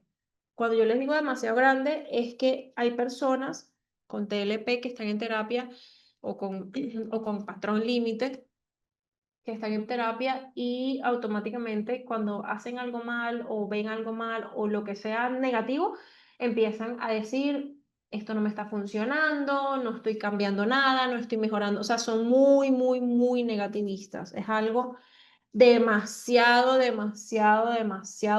increíble. De hecho, el término límite proviene de la idea original de que este trastorno se encontraba en el límite de la neurosis y la psicosis. La neurosis es conciencia, sufrimos porque no lo podemos cambiar y la psicosis es algo inconsciente, ¿sí? como por ejemplo la psicopatía. Las personas que son psicópatas no tienen sentido de culpabilidad, no tienen sentido de la realidad, o sea, simplemente hacen las cosas y no les importa absolutamente nada porque no lo sienten, ¿sí? No sienten esa empatía que puede sentir alguna persona. La personalidad paranoide es muy común, lo he visto mucho ahorita en personas de 20 años en adelante, sobre todo por crianzas. Es un patrón de personalidad que se define por la desconfianza generalizada que no tiene justificación, ¿sí? Hacia otra persona. Interpretan los motivos de otros como algo malo. Literalmente la palabra paranoico está implícita en este rasgo de personalidad o en este patrón de personalidad. Son hipervigilantes, se mantienen constantemente alerta ante lo que sea, cualquier amenaza, cualquier engaño, analizan absolutamente todo, las intenciones de las otras personas. Y la verdad es que para mí, la persona que tenga personalidad, el patrón de la personalidad paranoide debe estar agotado 24/7, la verdad. Los niveles psicótico y neurótico, sí. De hecho, hay trastornos que son psicóticos y hay trastornos que son neuróticos. Hay ambos, son diferentes, no son nada parecidos, la verdad, en mi opinión. Entonces, las personas con la personalidad o el patrón de personalidad paranoide siempre están en alerta, siempre piensan que todo el mundo les va a hacer algo malo, son demasiado hábiles a la hora de darse cuenta de alguien que tiene una mala intención, incluso si no hay motivo, ¿sí? Si no hay motivo para que esta persona piense esto o para que esta persona haga eso malo, ellos automáticamente lo piensan. O sea, literalmente la palabra lo dice, paranoia, o sea, paranoicos, son paranoicos. Ahí a veces cuando se convierte en un trastorno, ¿sí? Este patrón de personalidad, cuando se convierte en un trastorno, puedes empezar hasta, hay personas que no sé, que ponen rejas en las ventanas, o sea, la paranoia se excede y ahí es donde vienen los trastornos de personalidad que son más complicados a la hora de trabajar, ¿sí? Se les dificulta mucho, obviamente, estar en alguna relación amorosa o en alguna relación de amistad porque es muy difícil que ellos puedan confiar, ¿sí? Que ellos puedan formar esas relaciones cercanas. Les cuesta mucho confiar en otras personas. Entonces, imagínense ustedes una persona que tenga ese patrón de personalidad paranoide va a estar reclamando todo el tiempo, va a estar, o sea, va a ser agotador para la otra parte. Por eso es que les cuesta mucho establecer esa relación, ¿sí? Esa comunicación afectiva, esa relación estable. Eso pasa mucho también con la personalidad paranoide, ¿sí? En conclusión, en resumen de las patologías severas, ¿sí? Tenemos el esquizotípico, lo conocemos como excéntrico, ¿sí? A nivel de pensamiento y comportamiento, creencias extrañas y malestar en relaciones interpersonales. En el límite, la inestabilidad en relaciones, la autoimagen, la regulación emocional y el miedo intenso al abandono. El límite, esa es la diferencia entre el límite y el histriónico. El histriónico no tiene miedo al abandono ni nada, sino que más bien son extremadamente extrovertidos, ¿sí? El paranoide o el paranoico desconfía mucho, ¿sí? Está siempre en hipervigilancia, se le dificulta mucho formar relaciones de confianza por todo lo que pasa por su mente de manera irracional, ¿sí? Estas tres patologías se clasifican como patología severa de la personalidad, ¿ok? En el DSM-2, debido a su profundo impacto en el funcionamiento social, laboral y personal. Es muy difícil para una persona que tenga estas características, bueno, no las he visto juntas, debe ser horrible, la verdad. Pero alguna de estas características es muy difícil desarrollarse a nivel social, personal, laboral. Es algo muy complicado, ¿sí? Se identifican temprano el tratamiento adecuado y puede ayudar a que a estas patologías mejoren un poco, ¿sí? Es fundamental para mejorar la calidad de vida del paciente, la identificación temprana y el tratamiento adecuado. Si lo identificas tarde y no das un tratamiento adecuado, te podrás imaginar cómo va a salir eso, ¿sí? Va a ser un desastre. Me encanta este tema. Qué bueno, qué bueno. Y tienes todavía como 1 hora y media, mentira, como 1 hora y 20 para ver, porque hemos hablado de muchas otras cosas. Así que cuando estés por ahí aburrido, ya sabes, te pones a ver las clases grabadas a las que no has podido asistir. Tenemos acá la introducción a los síndromes clínicos moderados. Los síndromes clínicos moderados evalúan problemas psicológicos actuales, ¿ok? Ya vamos a ver cuáles son. Suelen ser la razón principal para que las personas vengan a ti a buscar ayuda, ¿sí? Son más agudos, no son tan crónicos como los trastornos de la personalidad, pero perturban un poquito la paz de la gente, ¿sí? Entonces, en las escalas ayudan a identificar la presencia y severidad de los síntomas, como por ejemplo, tenemos acá, ay, se me fue para allá. Ajá, la ansiedad es el primerito que sale, de hecho. Es un síntoma patológico. ¿Por qué? Porque, bueno, puedes sentir tensión generalizada, preocupación constante, nerviosismo. Bueno, el nerviosismo, cuando yo estudiaba, siempre cuando alguien decía me siento nervioso, los profesores casi que te daban como una regla porque te decían no puedes sentirte nervioso. El término adecuado no es nervioso, es ansioso. Y es muy cierto porque el nervio es a nivel del cuerpo, de los nervios del cuerpo. Pero, ajá, si coloco síntomas patológicos, ansioso, no tiene sentido, ¿verdad? Es como redundante. Entonces, por eso puse nerviosismo, porque la gente lo conoce de esa manera más que todo, o lo expresa de esa manera. En los síntomas físicos tenemos la inquietud, la dificultad para concentrarnos, la irritabilidad y problemas de sueño. A veces la ansiedad se confunde con TDA, ¿saben? Por la inquietud, por los problemas de sueño y por la dificultad para concentrarse. El somatoformo o el de somatización, ¿sí? Básicamente, bueno, los que estuvieron conmigo, no sé si hay alguien acá que estuvo conmigo en el diplomado de somatización, no sé si hay por ahí alguien o si hay alguien que lo vio grabado. Yo hablé mucho, o sea, ese diplomado fue de 6 clases, fue un poco más corto, pero hablé sobre las diferencias entre la somatización y lo psicosomático. Son cosas diferentes, no es lo mismo y se confunde mucho. En cuanto a la somatización, es una queja física sin causa médica. No existe algo médico que diga que tienes algo para justificar ese dolor o ese malestar, ¿sí? Es la creencia de enfermedad física a pesar de esos exámenes negativos. Fatiga y problemas digestivos inexplicables es lo primero en el trastorno de somatización, ¿sí? Una persona que somatiza, lo primero que va a atacarle la somatización es un problema digestivo. Ojo, hay muchos otros tipos de inicios, no digo que no, pero el más común es a nivel gástrico, ¿sí? A nivel digestivo, esos dolores crónicos que no tienen explicación médica, ese malestar psicológico que se manifiesta en el cuerpo. En cambio, en la parte de psicosomático, ¿sí? Son aquellas enfermedades físicas que pueden ser demostrables pero que no tienen un motivo orgánico. Como por ejemplo, la hipertensión arterial puede ser emocional. Hay personas que, vamos a ponerles un ejemplo, que tienen estrés laboral, ¿sí? Se estresan mucho en su trabajo, trabajan de lunes a viernes, entonces ellos obviamente sufren de hipertensión arterial, se tienen que tomar su tratamiento todos los días, porque eso es un tratamiento de todos los días, no es un tratamiento de vez en cuando, ¿sí? No es como un dolor de cabeza. Entonces, resulta que de repente la persona tiene un estrés laboral, entonces se toma su medicamento en la semana y bueno, su tensión es normal, es aceptable.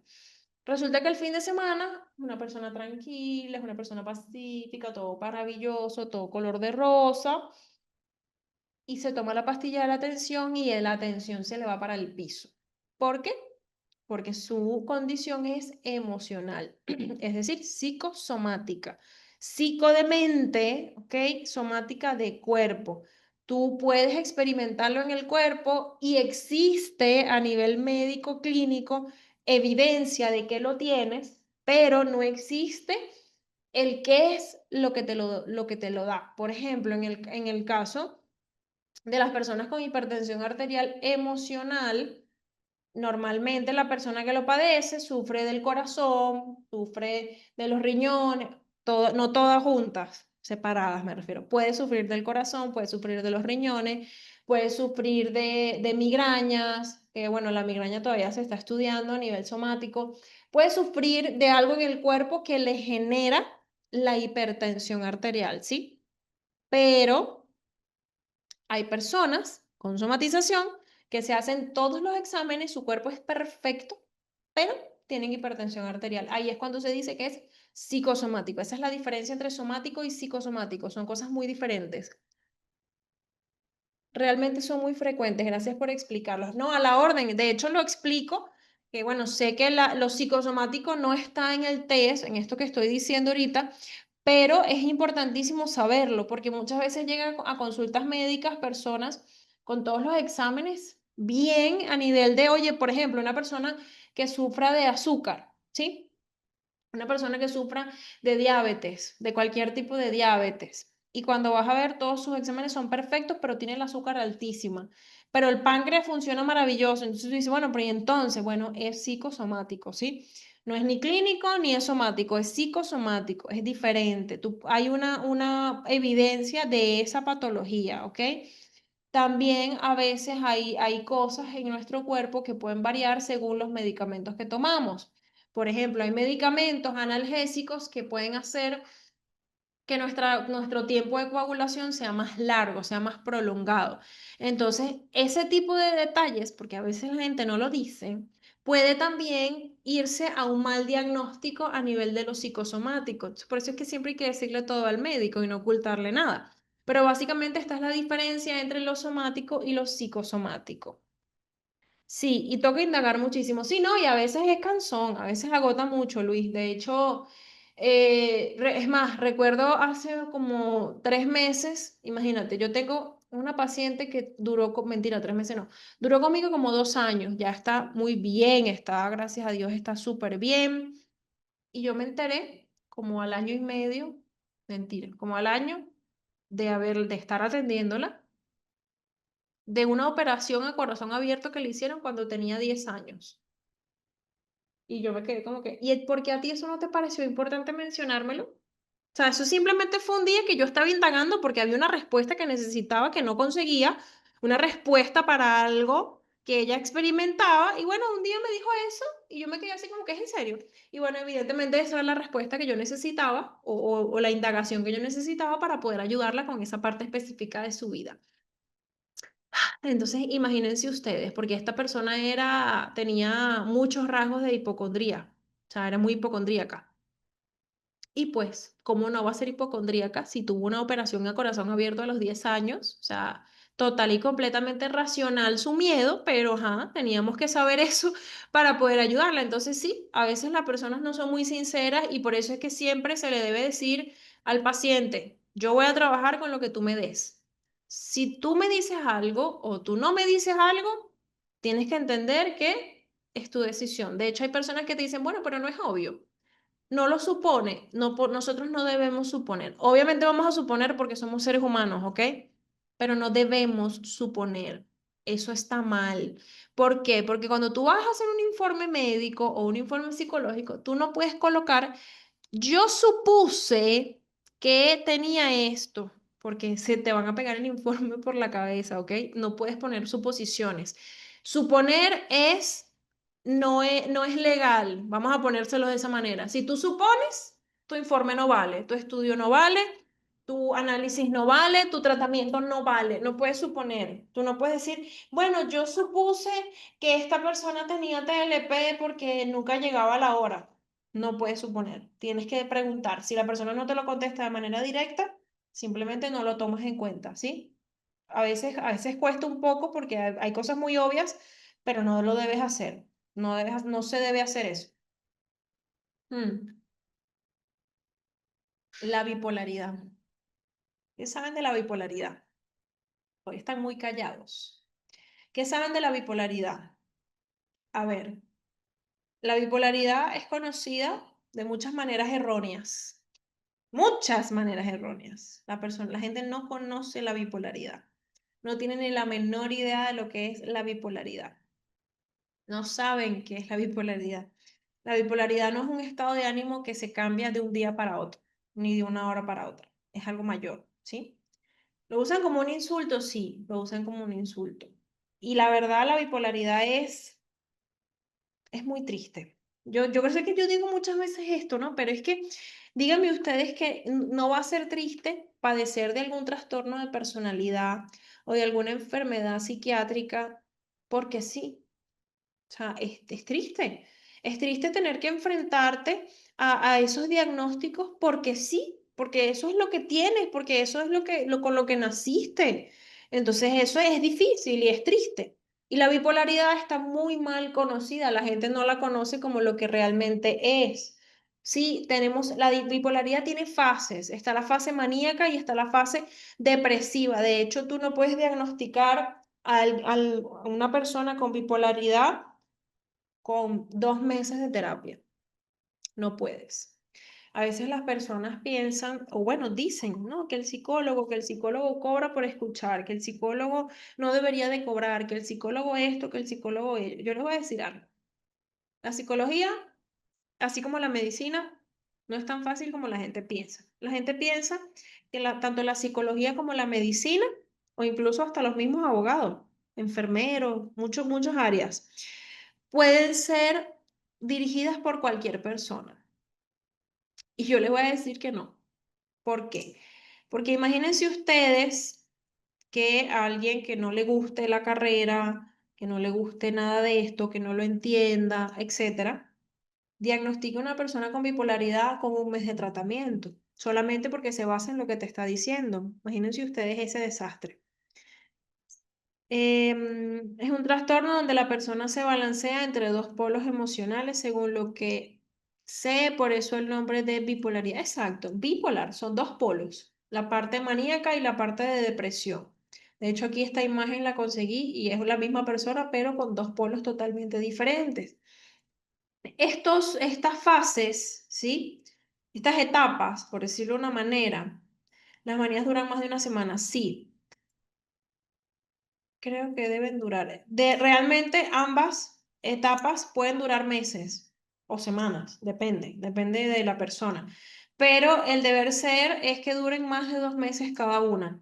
Ojo, no es algo como por ejemplo, acá tenemos que la fase maníaca es euforia, grandiosidad, exceso de energía, pensamiento acelerado, impulsividad, autoestima exagerada, disminución de la necesidad de dormir. O sea, literalmente su sistema vamos a ponerlo de esta manera. Cuando están en la fase maníaca, su sistema simpático va a 1500 revoluciones por hora, ¿sí? Vamos a ponerlo de esta manera. Y cuando están en la parte de depresión, ¿sí? Son todo lo contrario. Ahí es donde se duerme el sistema nervioso simpático y se despierta el sistema nervioso parasimpático. Y bueno, obviamente muchas otras cosas más. Cuando están en la parte de depresión, ¿sí? En la etapa depresiva, esa alternancia entre estados de ánimos opuestos es enorme, ¿sí? La presencia de episodios de euforia disminuye mucho porque está en la parte depresiva. Los cambios en los niveles de energía son drásticos, ¿ok? Fluctúan mucho en el autoestima, varían mucho en los patrones de sueño, o sea, tienes una persona que literalmente vive dos polos distintos, ¿ok? Y el trastorno bipolar se medica. El trastorno bipolar no puede vivir una persona con trastorno bipolar sin medicarse, ¿ok? Eso es algo muy delicado. Es como si por toda esa energía que consumen en la etapa maníaca la pagan con la parte, se podría decir, la parte depresiva. Se podría decir que sí, Sebastián. No veo fallas en tu lógica.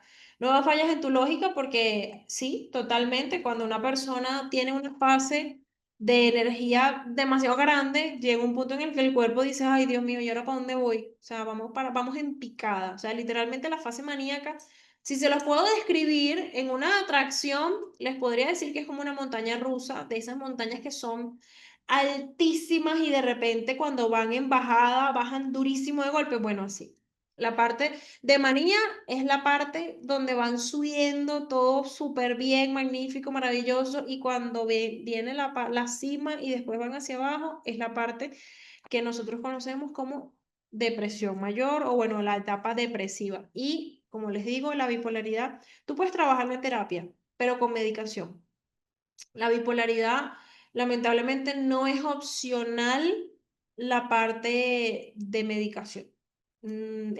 Yo realmente no conozco todavía o sea, conozco personas que no se toman los remedios, eso sí lo conozco, pero no conozco todavía una persona que tenga el diagnóstico de bipolaridad y que no necesite medicación. No es como el TLP. En el TLP hay personas que pueden llevarlo, les cuesta más, pero lo pueden llevar. En cambio, la bipolaridad no. La bipolaridad es medicación y listo. Y si no se los toman, los pueden internar, sí. Depende bueno, también si la persona tiene familia, no tiene familia, pero sí, cuando una persona bipolar no se medicas, sí pueden internarlos tranquilamente, bien sea por la fase maníaca o bien sea por la parte depresiva, normalmente por la parte depresiva, porque muchas veces las personas con bipolaridad, que están en sus etapas depresivas, se alejan de todo el mundo, pueden atentar contra sí mismos, entonces es algo bastante delicado. De hecho, muchas veces la bipolaridad tú puedes nacer con ella y depende de la vida que tengas, la puedes desarrollar o no. Esos son estudios que se han hecho muy recientes y la verdad he podido notar una diferencia considerable en personas que tienen antecedentes psiquiátricos de familiares, ¿ok? Y no tienen absolutamente nada porque tuvieron una infancia saludable, buena, maravillosa. Y también tengo personas opuestas, ¿sí? Que tienen antecedentes psiquiátricos en la familia, pero tienen casi que todos los diagnósticos juntos porque la persona, lamentablemente, pues no tuvo la misma suerte a la hora de ese tipo de vivencia, de crianza. Entonces, hay mucha gente que me pregunta, pero con la bipolaridad se nace o se hace? Mira, los trastornos psiquiátricos normalmente están en la persona, ¿sí? Ya tú naces con eso. Pero depende de la vida que llevas, es lo que te va a decir si tú lo vas a padecer o no lo vas a padecer, ¿sí? Entonces es muy importante entender la diferencia de esas dos cosas. Acá Jelly les está pasando el número que hay por ahí una persona preguntó, no sé si la persona sigue acá, preguntó sobre creo que sí, aquí está Ana. Ana, este es el número de Jelly, ¿sí? Con ella pueden preguntarle todo lo que necesiten saber, ¿sí? Cualquier cosita, se los pueden preguntar a ella o pueden entrar al grupo, como ustedes quieran, ¿sí? No hay ningún problema. Aquí está el número, lo pueden anotar para cualquier duda que tengan. La distimia, este es largo. La explicación de la distimia es larga, así que creo que la voy a dejar para mañana porque, claro, yo lo resumí acá bastante, pero es muy larga. De hecho, les puedo decir de primero que una cosa es distimia y otra cosa es depresión mayor. Son cosas totalmente diferentes. Muy diferentes. Si tienen como alguna duda o si conocen alguna persona que que tenga distimia o que han escuchado de la distimia, que saben de la distimia, yo creo que vamos a tener que hacer una clase de mitos y realidades sobre la distimia, porque la distimia, de hecho, ya no se le dice distimia, ahora se le tiene otro nombre. Déjeme acordarme cuál es. Porque es que le han cambiado el nombre tantas veces que ya no me acuerdo cuál es el que le dicen ahorita. Distimia se le dice en el DSM-5 todavía. Como el test es basado en el DSM-5, pues todavía se le dice distimia. Pero le cambiaron el nombre a, creo que, a trastorno depresivo mayor persistente, creo. Algo así. De todas maneras, yo reviso ahorita y les digo mañana. Pero la distimia es algo que está mal diagnosticado, está mal catalogado, está mal trabajado. Lamentablemente la distimia no es lo que la gente dice, ¿sí? En las características de la distimia tenemos de que ajá, es persistente de manera casi continuada durante al menos 2 años. Al menos 2 años, puede ser año y medio también, pero lo más normal es que esta característica venga desde al menos 2 años. ¿Qué pasa? Que muchas veces las personas eh, tienen las características de distimia y cuando tú revisas la historia clínica te das cuenta de que esa persona no es que tiene distimia, sino que simplemente tiene una vida vacía. Siempre ha tenido una vida vacía, siempre le ha tocado conformarse, siempre ha tenido que cumplir con las expectativas ajenas. Entonces, realmente la distimia está ahorita, lamentablemente, he visto una cantidad de personas grandísima con el diagnóstico de distimia Y cuando revisas, dices, ah, pero ya va. ¿Cómo tú me vas a decir que tengo distimia? Yo me he sentido toda la vida así. Y tú dices, no, seguramente es que no te acuerdas, pero eso debe tener al menos 2 años. No. Una persona que literalmente toda su vida ha sentido falta de placer por ciertas actividades. O sea, siempre ha tenido una vida muy cambiante, muy variada. Entonces, realmente la distimia es es algo bastante amplio, bastante, no es nada más, por ejemplo, la tristeza o depresión mayor parte del tiempo, sí. Es verdad, pero hay personas que simplemente tienen un tono afectivo bajo. Entonces ya por tener un tono afectivo bajo la mayor parte del tiempo, ah, tienes distimia. No es tan fácil, ¿sí?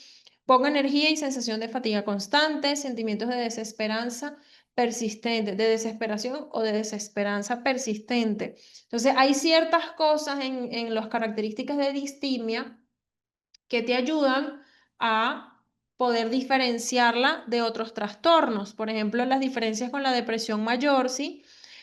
Son síntomas menos graves, pero más duraderos, más persistentes.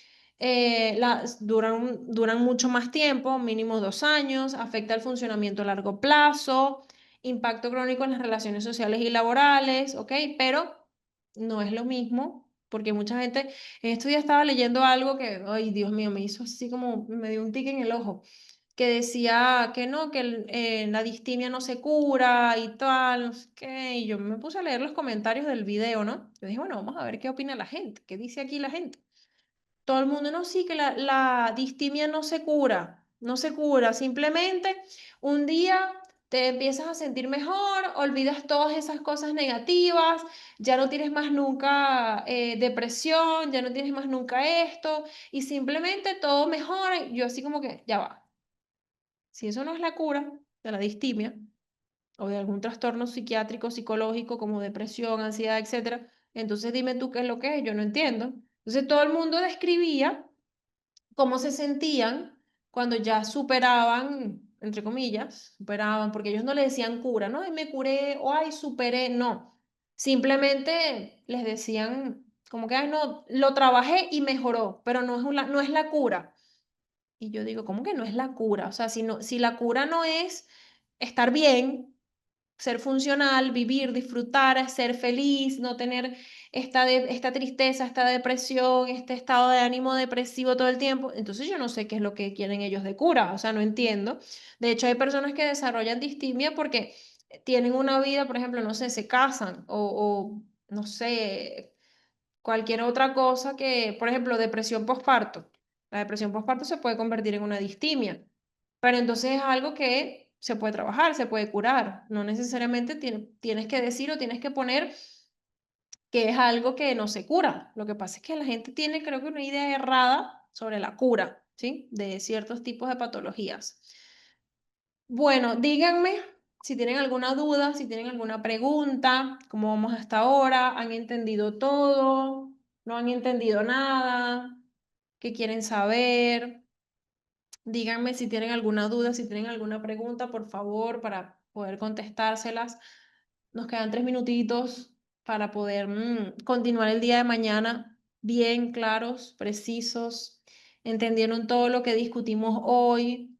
¿Tienen alguna duda sobre el diplomado, sobre la certificación? Es importante que me digan porque a veces me preguntan muchas cosas fuera de acá y hay temas y hay cosas que yo no las sé. Entonces, aprovechen que estamos aquí, que Jelly está aquí y le pueden preguntar cualquier cosa que necesiten saber. De todas maneras, si les surge alguna otra duda, después no hay problema. Pueden hacer la pregunta después por mensaje, le pueden escribir a ella sin problema. Pero aprovechen, aprovechen. Qué bueno, Sebastián. Qué bueno que no hay ninguna duda. Si no hay ninguna duda es porque pues, vamos bien, es porque se ha entendido, ¿sí? De todas maneras, si les surge alguna duda, pueden preguntar. Qué bueno, Ana. Ana, y por cierto, ahora que escribes, acá está el número de Jelly. Le puedes preguntar lo que me comentaste del software. Puedes escribirle y preguntarle de una vez para aclarar esa duda que tienes, ¿sí? Ahí te lo mando otra vez. Le escriben a ella o me pueden escribir a mí, no hay ningún problema. ¿Qué duda A tiene? la orden. Hola. Maestra, me dicen maestra, Jelly. A ti no te dicen maestra, No, a mí me a ti te dicen de otra dicen manera. doctora, a ti te dicen Sí, doctora. sí. Igualmente, Eh, igualmente para ustedes. ¿quién tiene dudas? ¿Qué te dijeron? La señora Ana, que quería saber lo del software, yo le dije que era por correo, que nos dejara Ajá. su correo para poder enviárselo. Se le dije que te escribiera para Sí, que por le favor. dieras de una vez el correo a Jelly, pues, y te mande la información que necesites o cuando, claro, yo voy a mandarles el software cuando yo lo explique, ¿sí? Después que lo explique, yo se los voy a mandar, no es que se los voy a mandar ahorita, se los voy a mandar cuando lo explique a las personas que quieren obtener el software. Gracias, Alfredo. Muchas gracias por venir. Gracias a todos por venir. Ya hay muchos que se han salido porque bueno, en algunas partes es muy tarde. Sí. Pero bueno, cualquier duda, chicos, nos escriben, le preguntan a Jelly, me preguntan a mí, o bueno, el día de mañana, la misma hora, el mismo lugar. ¿Sí? Cualquier Ujú. duda, vamos a estar aquí. Siempre, a la misma hora, el mismo lugar. Con luz o sin luz. Lo puedo decir porque ya terminó la clase, así que no pasa nada si se va la luz. Bueno, chicos, los espero el día de mañana. Que tengan buenas noches. Cualquier cosita ya saben. Le escriben a Jelly o me pueden preguntar a mí, ¿sí? Les mando un gran abrazo. Que tengan una bonita noche. Para ti también, Jelly. No es nada más para el alumno. Gracias. Para ti también. Feliz noche a todos. Chaito, cuídense. Chao.